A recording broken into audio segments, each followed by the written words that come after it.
Hello, Assalamu alaikum. I hope my voice is clear to you. Okay, so in today's class, we will start with the AS level physics. And before starting with the first chapter of AS level physics, we will first understand how many papers we have to attempt in our AS levels and then how many papers we have altogether in your A levels, right? So first of all, I'll tell you that in your AS levels, you will be attempting paper 1, paper 2, and paper 3. All right, paper 4, paper 5. By the way, there are 5 papers you have to attempt in your A levels, right? In A level physics. So out of which 3 papers you will be attempting in your AS levels, and then 2 of them will be your A2's papers. So basically, we will just talk about these 3 papers right now. Alright, paper 1 is usually of MCQs. You must know this from your O levels as well. Paper 1 is usually consists of all the multiple choice questions, right? So this paper has all the multiple choice questions, right? And they will give you around 40 MCQs here. You're getting my point. And since they're giving you 40 MCQs, they're also giving you 40 marks for these 40 MCQs, right? So each 1 mark for each MCQ here. Alright, one thing you will have to understand here is that paper 1 is considered as the most trickiest paper of your AS levels. Paper 2, paper 3 are really easy. You're gonna ace them inshallah. But paper 1 is the trickiest one in your AS levels especially. Because it's of MCQs, people think it's the easiest paper. You just have to choose from the options given to you. But it is the trickiest one. They give you around 1 hour and 15 minutes to attempt these 40 questions, which is not a lot of time. Okay, it's not a lot of time. Okay, you need to hurry up in order to attempt all of these 40 questions, right? So it is considered one of the trickiest papers.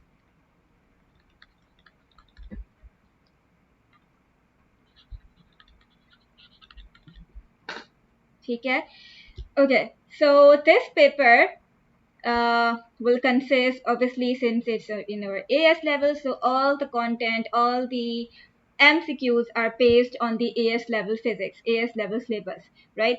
And this paper will consist 31% of the AS level, right? So this paper will contribute to 31% of your grade. Okay.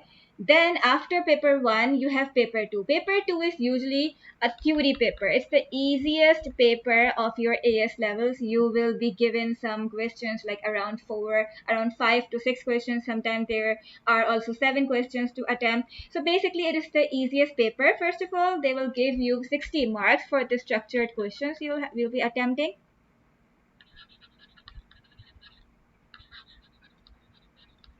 And 60 marks for it.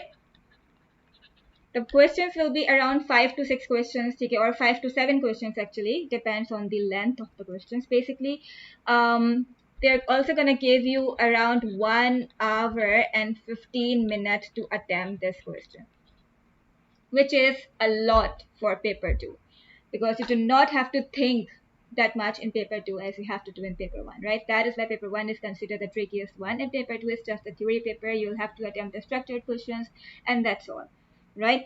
So again, paper 2 is also based on all of your AS level, physics content, so it's not that difficult. Okay, by the way, paper 2 will contribute around 46% of your AS levels, right? Oh, again, coming to paper 3 here. Okay, now I know you must have attempted paper 4. That was called paper 4 in your O levels, right? In your O levels physics, which was your ATP. ATP क्या होता है? ATP is actually alternative to practical, in which you just do all the experiments on the paper and you don't go to the laboratory to actually perform those experiments. Okay, that is what? That is paper 4, right?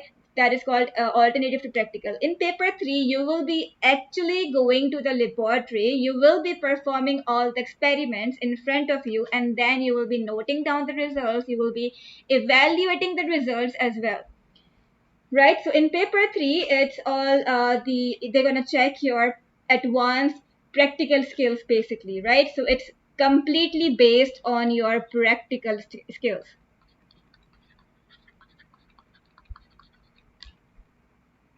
They're gonna give you around 2 hours to complete paper 3, and they will give the paper 3 is usually for 40 marks. Okay, and they will be giving you 2 questions in your paper 3. Okay, so basically 1 hour for each question, so just allotted in that way. Okay, so you will be given 1 hour to 1 hour to complete one question, and then the second hour to complete the second one. Question 1 is usually in which you will be collecting data. So when I say you will be collecting data, I mean that you will be performing the whole experiment by yourself.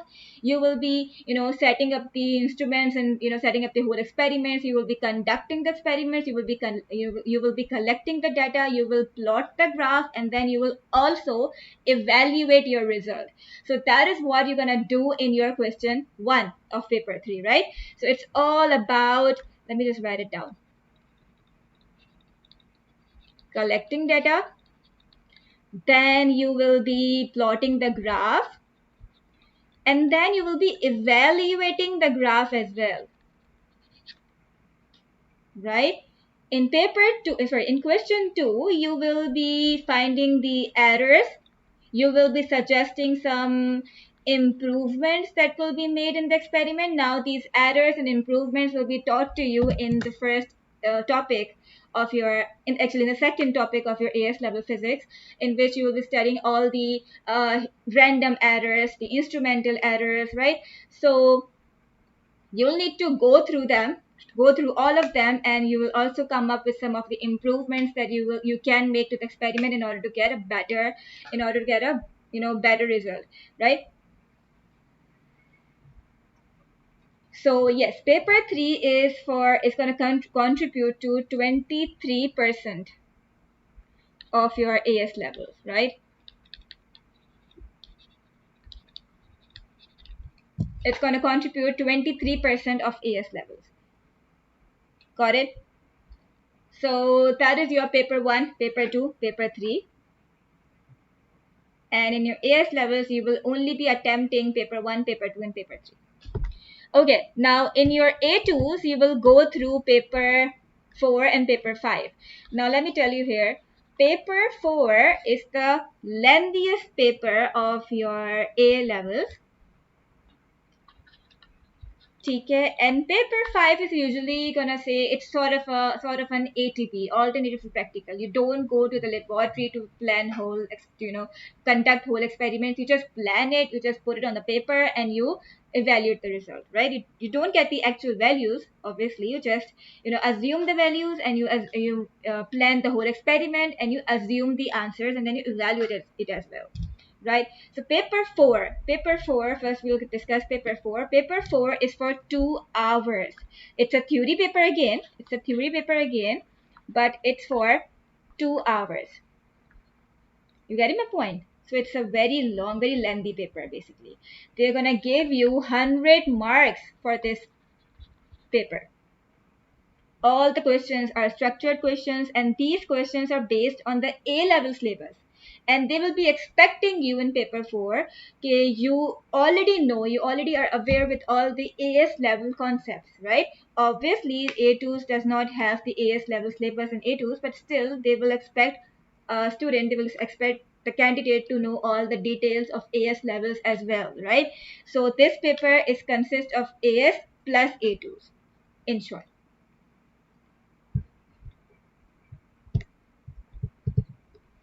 Right, so that is your paper 4. Paper 5 is again, the ATP. You will be planning, you will be analyzing the experiment, you will be evaluating the results, and this is for around 30 marks. It's not very lengthy, it's for 1 hour and 15 minutes again. But it's not the actual practical paper that you will be attempting, it's just the alternative to practical that you will be attempting, right?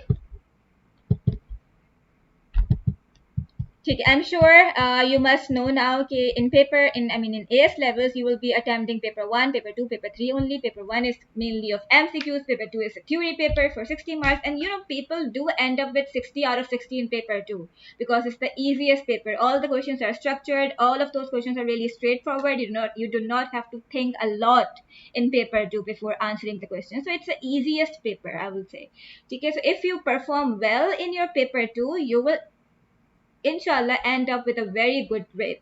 Okay, paper 3 however is little bit difficult, not difficult as in you won't be able to conduct the experiments are really easy. They will just give you all the directions, all the instructions. You just have to follow their directions and you will be able to set up the whole experiment. You will be able to conduct the whole experiment as well. Okay, so it's not very difficult for anyone. The thing is sometimes people do mistakes in handling the data. They do make mistakes. They do make some random errors. So if you are able to minimize those errors, you're gonna get a good grade in paper 3 as well, right? So paper 3 has the lowest weightage, 23% of AS level.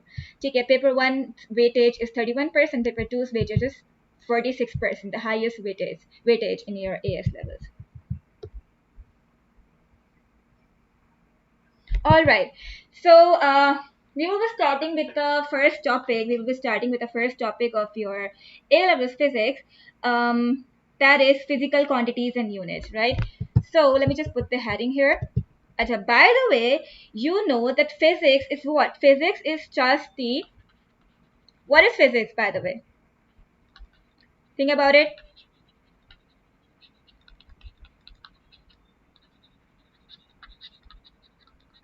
All right. See, physics is the study of things around us that we can see, that we can measure, right? Whatever we are seeing around us, any quantity we are able to measure is called as a physical quantity. So if someone asks you, what is a physical quantity? How will you define a physical quantity? What will you say? How can you define a physical quantity? Physical quantity क्या होती है? See, physical quantity does not have a formal definition to it. You can't, define.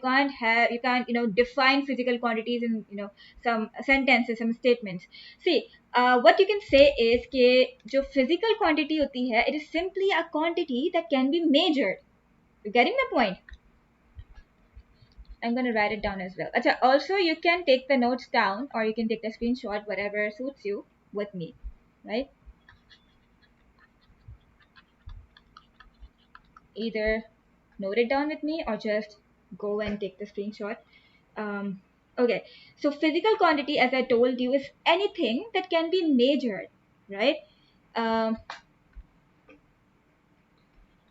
Something that can be measured.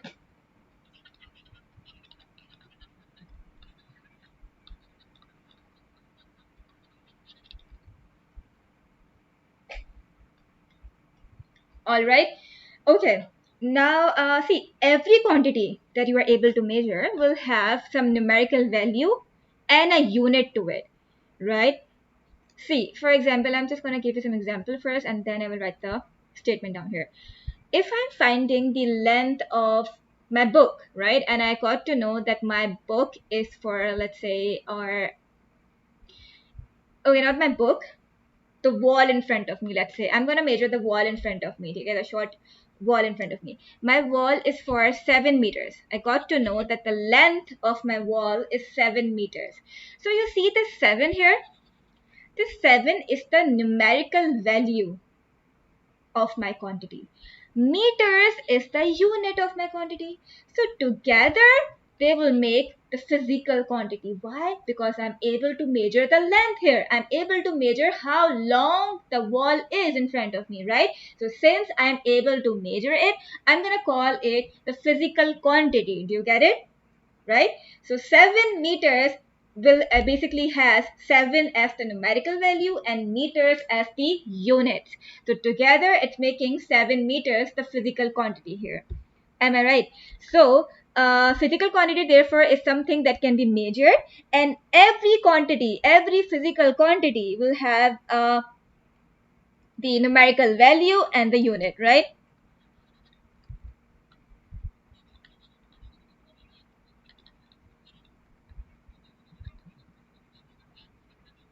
You can write it down with me.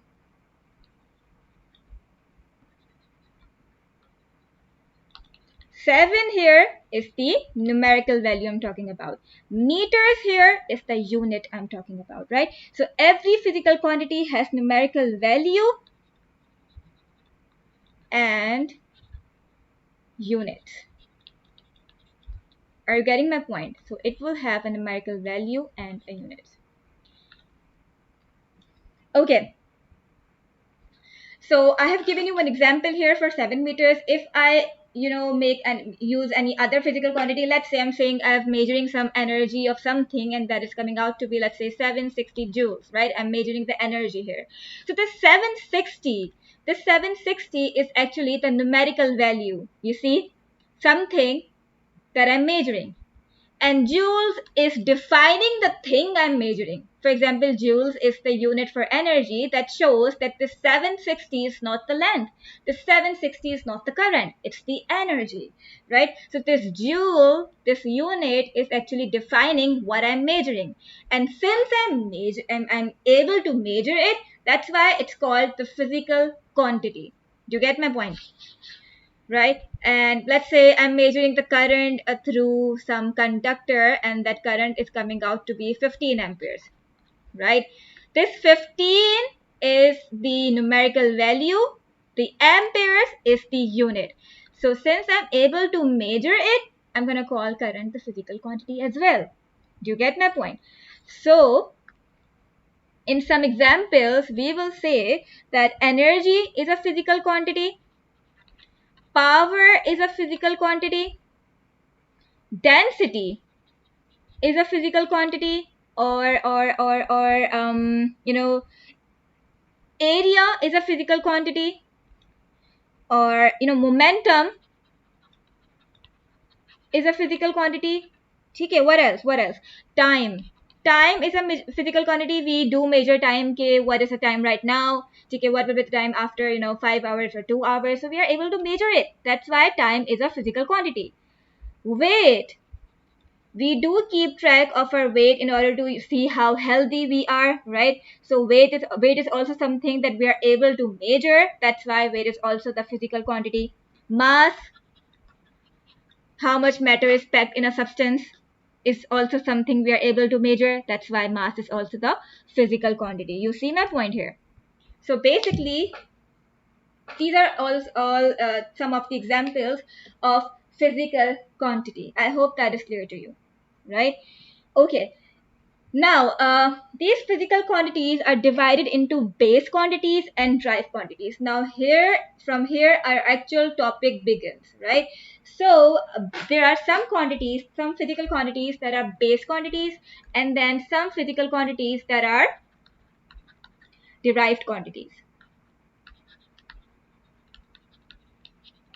Alright, now understand this point. Base is something, okay, base of anything is just the bottom of it. है you can't actually go further from the base. Okay, so base is the lowest you can go. Okay, you can't go beyond the base. You can't go beyond or further from the base, right? Derived quantities are quantities that are made up of these bases combined together. You getting my point? So base quantity is something that is just the lowest of it. That is just the base of it. Derived quantities are something that are made up of more than one base quantities combined together. Okay. So all the quantities I've mentioned here: energy, power, density, area, whatever, all the quantities in the examples. Some of them are the base quantities. ठीक है, इससे base quantities से आप नीचे नहीं जा सकते. Derived quantities are the quantities that are made up of these base quantities. Okay, I know that is not clear to you right now, but eventually it will be more clear. Acha. Now, so see, what are SI units? Okay, with the base quantities comes the SI units. Now, what are SI? SI units are any units that are internationally accepted. Internationally standard units that are accepted are called as the SI units. So if I write down SI base units, what does that mean? Base SI units are actually the internationally accepted base units of any quantity. Internationally accepted base units of any quantities are your base SI units.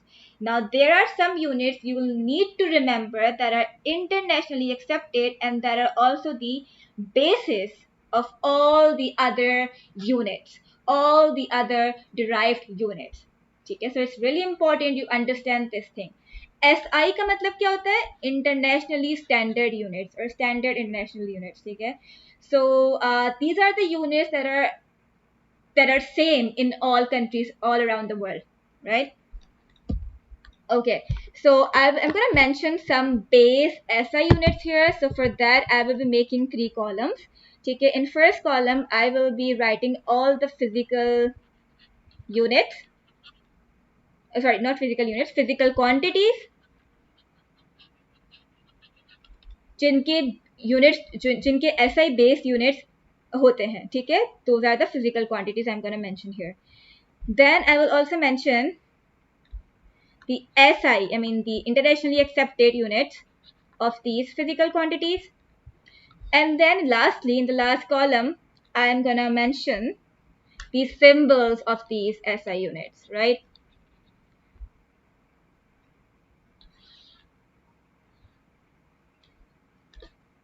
ठीक है. Starting with the first physical quantity. Okay, the first physical quantity that we can measure is length. Okay, let's start with length. Okay, the internationally accepted or the standard unit of length is meters. Yes, sometimes length is measured in centimeters, sometimes it's measured in kilometers, but again, those are not the standard units. We do use those units, but those are not the standard units. The standard unit of length is meters. Okay, so I'm going to write meters here, and the symbol for this meters is what? The symbol for this meters is what? That's m, small m, right? Then you have another physical quantity, mass, right? So this quantity is measured in kilograms. Got it? ठीक है, and the symbol for kilograms is kg. Yeah, you do sometimes measure mass in grams, but again, grams is not the standard internationally accepted unit. Yeah, it is the unit of mass, but not the standard unit of mass. So अगर mass आपको grams में given है, तो आपको उसको kilograms में convert करना पड़ता है before using that value in any calculation, right? Another physical quantity we have is time, right? So we will always measure time in seconds. Yeah, we do measure time in hours, we do measure time in minutes, but still the standard unit of time is seconds, something that is internationally accepted. And the unit of second is small s. Then you have electric current. Okay, electric current is always measured in amperes, right? And the unit of amperes is A. Then comes temperature. Okay, most people think that temperature, the standard unit of temperature is degrees Celsius, which is not true, right? Degree Celsius is not the standard unit of temperature. Yes, it is one of the units of temperature, but it is not the standard unit. The standard unit of temperature is Kelvin. Temperature is measured in Kelvin, right? So even if the temperature is given to you in degrees Celsius, you need to convert it to Kelvin. Then comes amount of substance.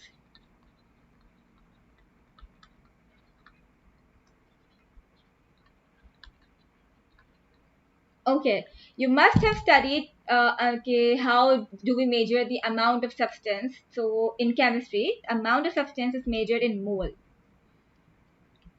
M-O-L-E, mole, right? And the symbol for mole is MOL. So you must have studied this in your chemistry lessons. Then you have luminous intensity. Let me just extend the lines here. Okay, then you have luminous intensity. Luminous intensity क्या होती है? Luminous intensity is how bright a light is. Okay, how luminous, how intense the light is, right? So in past ages, what people used to do, they did not have any, sources of light. The only source of light they used to have was the candles, right? So one time a person was wondering, how do I measure the intensity of the light, and they came up with the with the unit candela. They thought, okay, how about we measure light in candela, because candle is only thing they have, right, at that time. So the unit to measure the luminosity, the how luminous any light is candela, right? And the unit for candela is small c and small d. Okay, so these are all the physical quantities that will be measured, and these are the internationally accepted units for these physical quantities. You getting my point? These are the symbols for those units, right? So even if let's say, for example, the time is given to you in hours, so you gotta convert that time in hours to seconds before you use the value in any calculation in your physics. Okay, so in your numerical, sometimes examiner will give you mass in grams. Sometimes he will give you mass in milligrams, or not kgs actually. Okay, so what you gotta do is you will have to convert the mass to kgs first, and then use the value. Similarly, sometimes they will give you the length in kilometers or millimeters or centimeters, but not meters, right? So you will have to convert that length to meters first, and then use the length in your calculation. Same goes for electric current, same goes for temperature, the amount of substance, the luminous intensity. But out of them, we're gonna use length, mass, time, electric current, and temperature in your AS levels. And amount of substance and luminous intensity is something we will use in our A2s, right? So AS में आपको सिर्फ length, mass, time, electric current, temperature, you're going to encounter only these physical quantities in your AS level content. Amount of substance and luminous intensity, you're not going to go through, you're not going to encounter them right now in this area. Okay. So I hope this table is clear to you. It's actually defining all the base SI units here. Okay. These are just the base quantities. Before starting with the second thing, we will just do one pass per question and then come back to it. So I hope this is clear to you. If you want, you can pause the video, you can take the screenshot, or you can just copy it down with me. All right.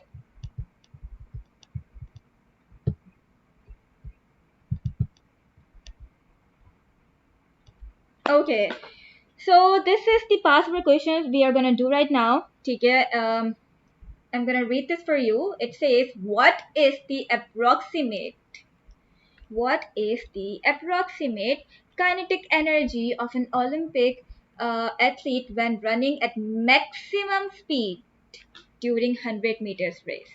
All right. Now you see here, they have given us, they were asking the kinetic energy of the athlete here, right?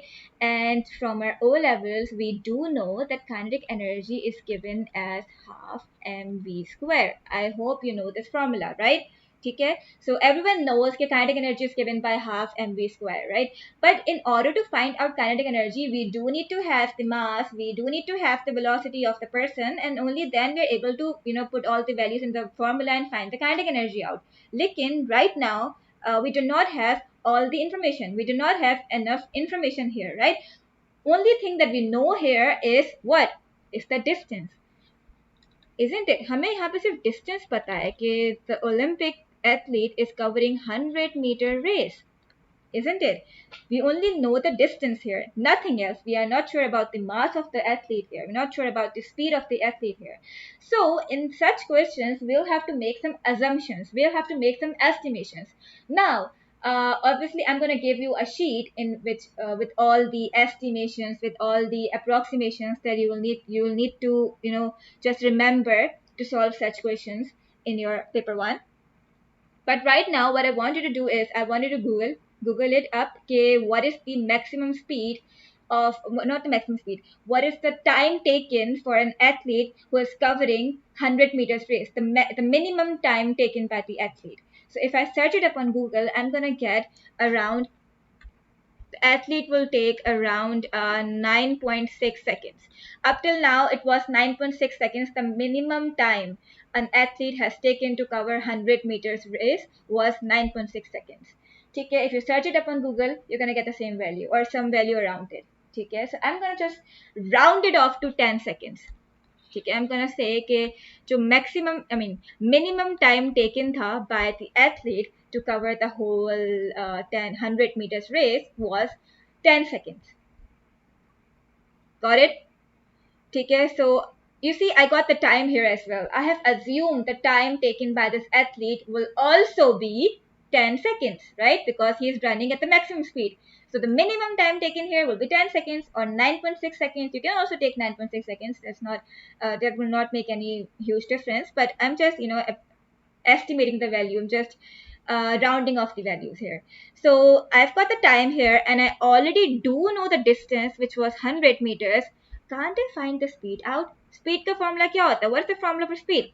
Distance over time, isn't it? If I put distance as 100 and time as 10, what speed will I get? I'm going to get 10 meters per second as the speed of the athlete. Do you understand? So you see, I got the velocity here. I got the velocity of the athlete here. Okay?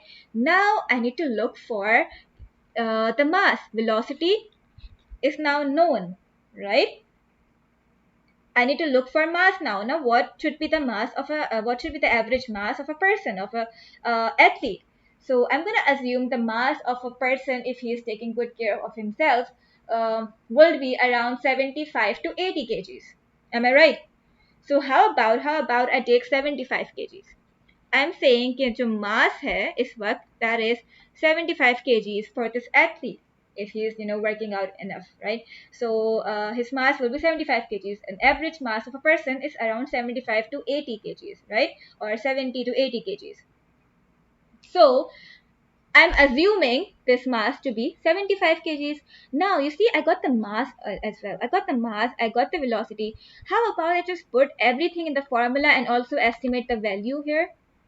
Because that is all we need to do. We need to come up with an approximation. We do not have to come up with the actual value of kinetic energy. We just have to come up with an approximate value of kinetic energy. So kinetic energy is given by half times m times v square. Okay, just put everything in the formula. It should be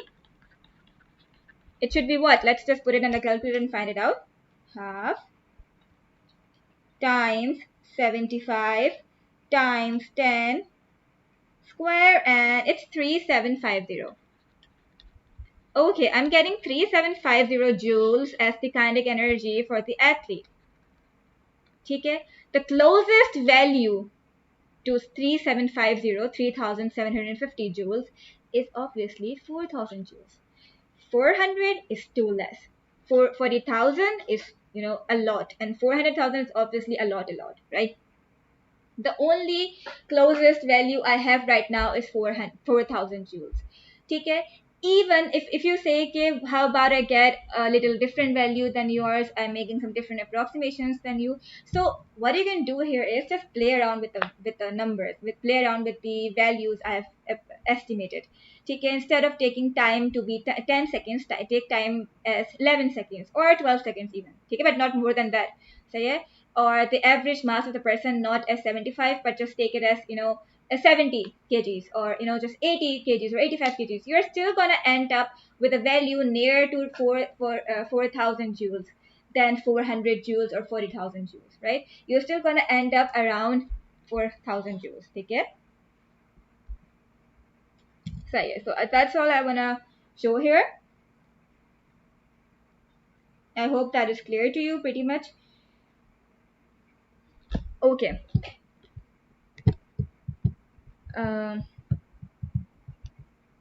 Now, in physics, sometimes what happens is you get value that consists of so many digits or so many zeros, which is very difficult to put in that small answer space we have got.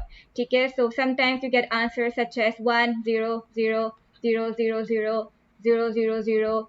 Okay, those are like too many zeros and you can't put all the zeros in the answer space provided, right? So in order to accumulate, in order to cater these many zeros, what we do is we use prefixes. What do? We use prefixes. Okay. Okay, so what are prefixes? I'm gonna tell you. Prefixes are just there to make your life a little bit easier. Okay, it's gonna make your life a little easier.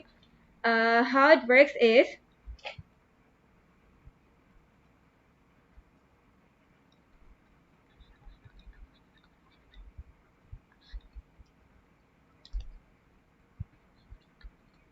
I'm gonna make 3 columns again.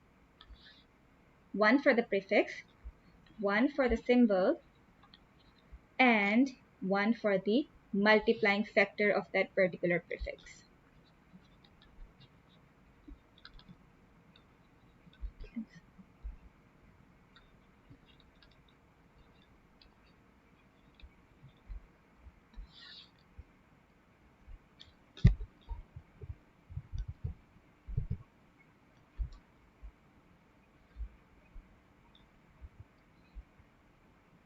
Alright. See, when we have got these many zeros now, obviously we can't put all of these zeros in the answer, right? So what we do is we use prefixes. So yeah, we use the multiplying factor. Like, see, how many zeros does it have? It has 1, 2, 3, 4, 5, 6, 7, 8. So it has 8 zeros after 1. So if I wanna skip these 8 zeros, if I don't wanna write down these 8 zeros, then what I gotta do is I will write this value as 1 into 10 to the power of 8. Okay, not 10 to the power of minus 8, but 10 to the power of 8. Why? Because I'm gonna bring the point that was on in the last of the number to after 1, right? So I'm bringing the point, I'm bringing the decimal from right hand side to left hand side, isn't it? So according to mathematics rule, you don't put negative with the exponent, you just put positive with exponent. So it should be 1 into 10 to the power of 8. Are you getting my point? Because I'm bringing the decimal from the right hand side, not from the left, right hand side. मैं right से left पे लेके जा रही हूँ, ठीक है? तो ये 10 to the power of minus 8 होता. हाँ, अगर मैं डेसिमल लेफ्ट से राइट पर लेकर आ रही होती, then it should be 10 to the power of minus 8. But right now it's just 8. क्योंकि हम डेसिमल को पीछे लेके जा रहे हैं, right? From right to left लेके जा रहे हैं. So this 10 to the power of 8 is actually the multiplying factor, and that's how in my answer sheet, in my answer space, instead of writing this whole number with so many zeros, I'm just gonna write 1 into 10 to the power of 8, and this value will also represent the same value here. You getting my point? Okay? So that's how prefixes work. Okay, so here the first prefix is actually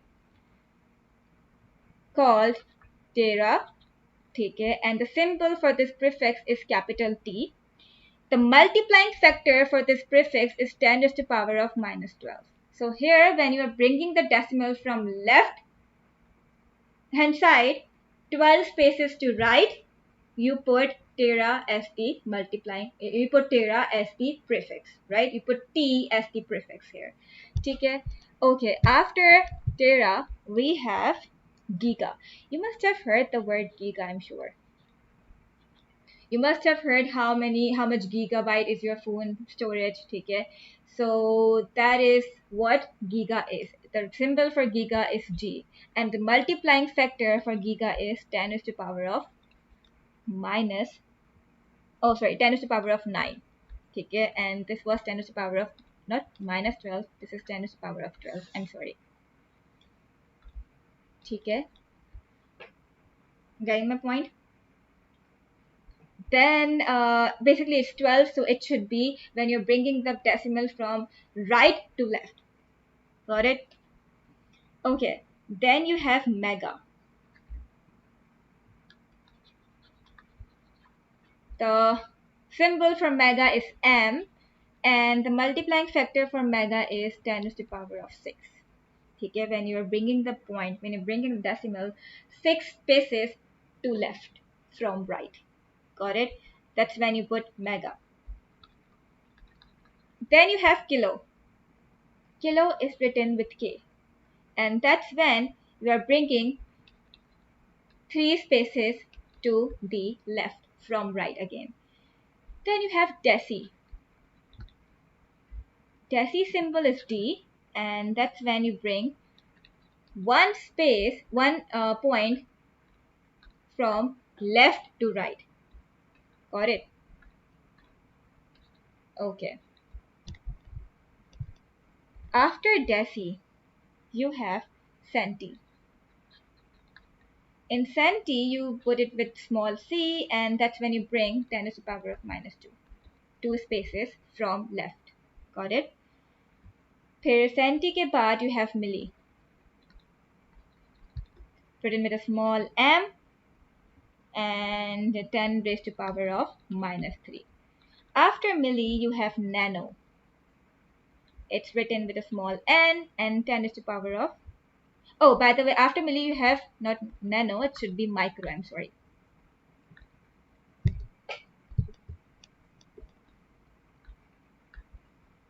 After milli, you have micro.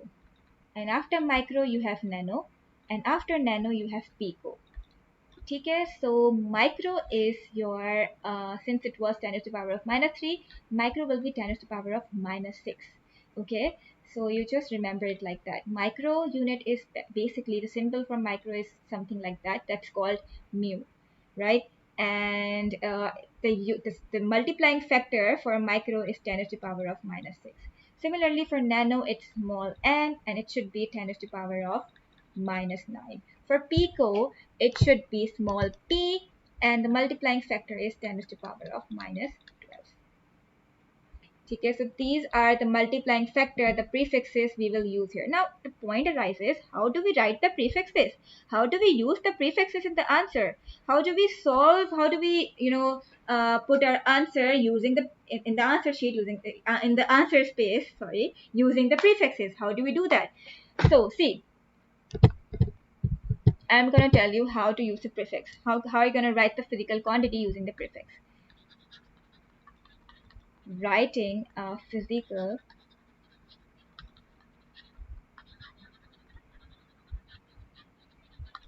quantity, right? Let's say I measured the length of my phone. Okay, I'm measuring the length of my phone. And I got to know कि जो मेरा phone है, by the way, the symbol to measure the length is L, isn't it? And the phone's length here is 12.3 centimeters. So you see here this 12.3. What is this? ये क्या है? 12.3 क्या है? 12.3 is the magnitude, isn't it? ये क्या है? It's a magnitude. And what is this centimeters? Centimeters is actually the unit. Okay, now see, this whole centimeters is not the unit. The centi here is the prefix that we are using, right? Meters, however, is the unit. Is that clear to you? Right? So centi is the prefix we are using, meters is the unit we have put here. So if I want to remove the prefix, I'm going to write my answer down like this. Okay, by the way, what's the prefix for centi? Let's go back and find out. Centi's prefix, what's the multiplying factor for centi? The multiplying factor for centi is 10 to the power of minus 2. So instead of writing centi here, if I want to remove centi, I'm going to put 10 to the power of minus 2 and then put meters as the final unit, right? So I can write my answer down either like this or like that. 12.3 centimeters or 12.3 10 to the power of minus 2 meters. Both are correct. Both are perfect. ठीक है, you can write your answer down like the first one or the second one. ये थोड़ा सा lengthy है और ये short है. So in order to write the short answer down, you put the prefixes. Are you getting my point? You omit these exponential or these multiplying factors, and instead of these multiplying factors, you put the prefixes. ठीक है, like for 10 to the power of minus 2, it's representing centimeters. अगर ये होता 10 to the power of minus 3, so it will represent what? Millimeters. अगर ये होता 10 to the power of, let's say, minus 12, then it will be picometers, right? So instead of writing these many zeros or these many exponents, what we do is we replace them with their symbols, right? That's how you write a physical quantity using the prefixes. I hope that's clear to you.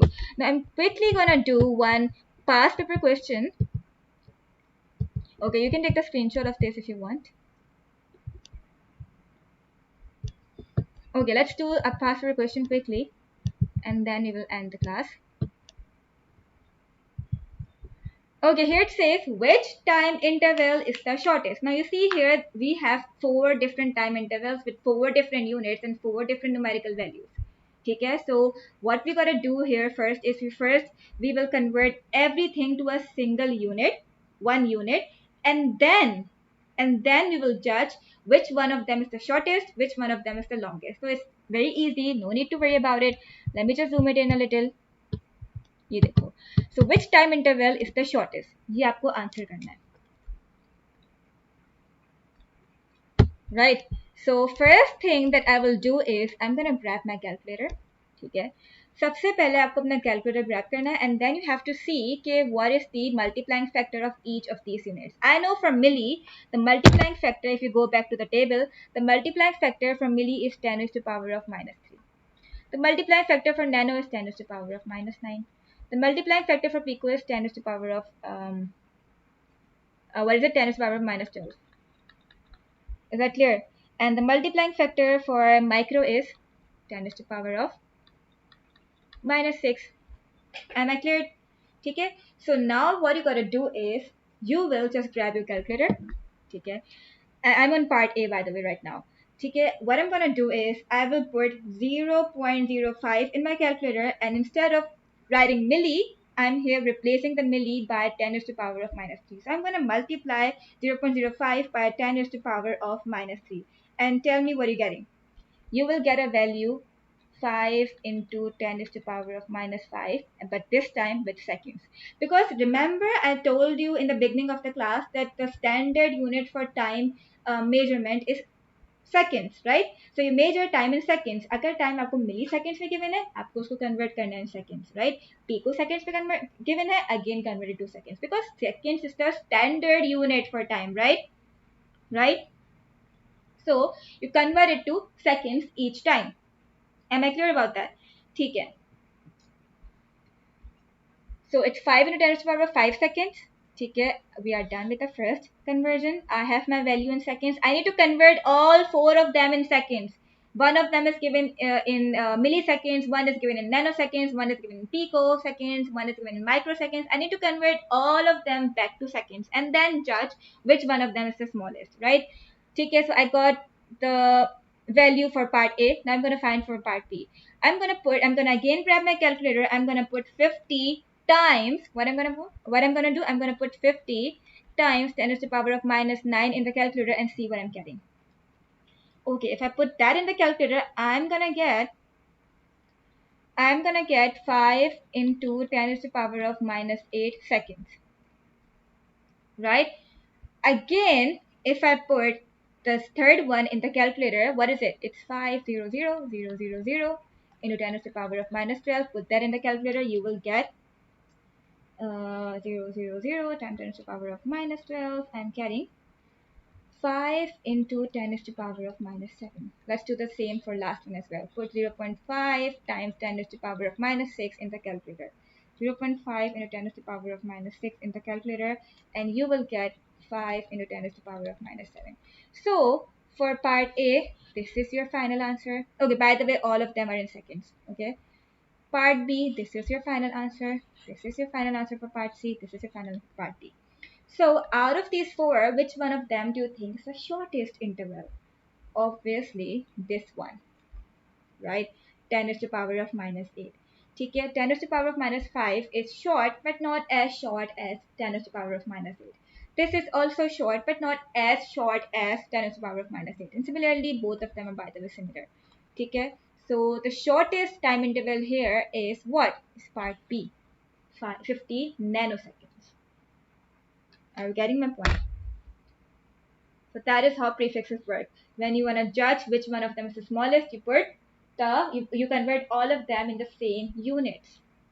first of all, and then you judge. Okay? So your calculator is gonna help you in this, and that's how you're gonna solve it. Alright, so for now that's it.